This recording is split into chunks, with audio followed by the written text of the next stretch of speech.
Դիանա Գրիգորյանի «Գոյամարտ» սերիալում իրադարձությունները մտնում են նոր, շատ ավելի լարված ու ճակատագրական փուլ։ Այնինչ երկար ժամանակ թաքնված էր անցյալի մեջ, սկսում է կամաց-կամարց դուրս գալ լույսի տակ, փոխելով հերոսների կյանքերն անդառնալիորեն։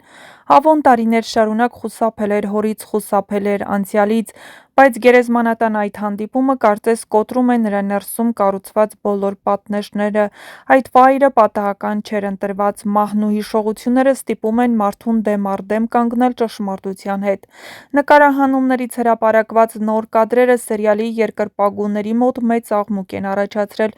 Հիվանդանոցային տեսարանները միշտ էլ հատուկ նշանակություն են ունեցել սերիալում, և այս անգամ ևս դրանք խոստանում են ծանր զարգացումներ։ Բոլորի ուշադրությունը կենտրոնացած է մեկ մանրուքի վրա։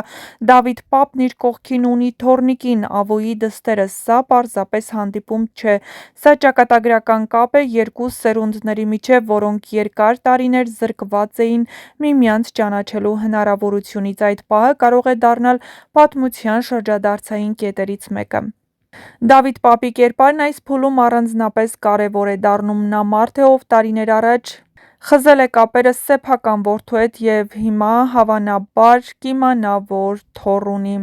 Այստեղ կարծես անցյալն ու ապագան վերջապես հանդիպում են իրար, քանի որ այն գիշերը, երբ պարզ դարձավ, որ Ռաֆը մահացել է, Պապը որոշեց որդուն ջնջել իր կյանքից, ու այսքան տարիներ հայր ու որդի իրարից որևէ տեղեկություն չեն ունեցել։ Իհարկե Ավոն էլ չի փնտրել հորը, հայրն էլ ջնջել է իր կյանքից Ավոյին, քանի որ նա չէր կարող հանդուրժել, որ եղբայրը չի ցանկանում տեսնել, օգնել իր եղբոր երեխաներից։ Մյուս կողմից Հունանի գիծն է ավելի սրվում։ Նրա համար Ավոն վաղուց միայն ընտանիքի անդամ չէ, այլ վտանգավոր մարդ, ով ցավ է պատճառում քրոջը։ Հավանաբար հենց այս փուլում Հունանը սկսելու է ամբողջ պատկերը տեսնել Ավոյի երկակի կյանքը, ստերը, դավաճանությունը։ Եթե Հունանի հարվածից հետո Ավոն իսկապես հայտնվում է հիվանդանոցում, ապա սա պարզապես ֆիզիկական բախում չէ, քանի որ քիչ առաջ հրապարակված տեսանյութերից պարզ է դառնում, որ Հունանը ոտքի վրա է, իսկ Ավոն գետնին ընկած ու իրականացվում են նկարահանումներ, իսկ սա նշանակում է, որ Հունանը հավանաբար հարվածում է Ավոյին, ինչի հետևանքով նա հայտնվում է հիվանդանոցում։ Սա պարզապես ֆիզիկական բախում չէ, սա տարիներով կուտակված ատելության, ցավի և անասելի խոսքերի պայթյուն է։ Ամենահետաքրքիրն այն է, որ սերիալում ակնհայտորեն սկսում է կրկնվել պատմությունը։ Ինչպես տարիներ առաջ Ռաֆի ու Հունանի միջև եղավ բախում, որն ավարտվեց ողբերգությամբ, այնպես էլ հիմա Հունանի և Ավոյի միջև է տեղի ունենալու այդ բախումը։ Հարցն այն է՝ այս անգամ կկարողանա ինչ-որ մեկը կոտրել այդ փակ շղթան, թե գոյամարտը կրկին կհաստատի, որ չլուծված անցյալը միշտ վերադառնում է։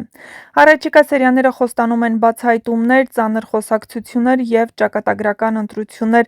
Սերը, ատելությունը, վրեժը և արյունակցական կապերը խառնվում են մեկ ամբողջության մեջ, դարձնելով սյուժեն ավելի խորը և հոգեբանական։ Գոյամարտը շարունակում է ապացուցել, որ սա պարզապես սերիալ չէ, այլ պատմություն մարդկանց մասին, ովքեր ամեն օր մղում են իրենց ամենադժվար պայքարը հենց իրենց ներսում։ Հեռուստասերիալում շատ շուտով հետաքրքիր գաղտնիքներ են բացահայտվելու, իսկ մինչ կբացահայտվեն այդ գաղտնիքները, չմոռանաք բաժանորդագրվել մեր ալիքին, որպեսզի տեղեկացված լինեք շոու-բիզնեսյան անցուդարձի, նոր հեռուստասերիալների, հեռուստասերիալներում կատարվող փոփոխությունների մասին և ոչ միայն։ Չմոռանաք նաև տեսանյութի մեկնաբանություններ բաժնում, գրեք, թե ով է հայտնվել հիվանդանոցում և ինչու է Դավիթ Պապը հիվանդանոցում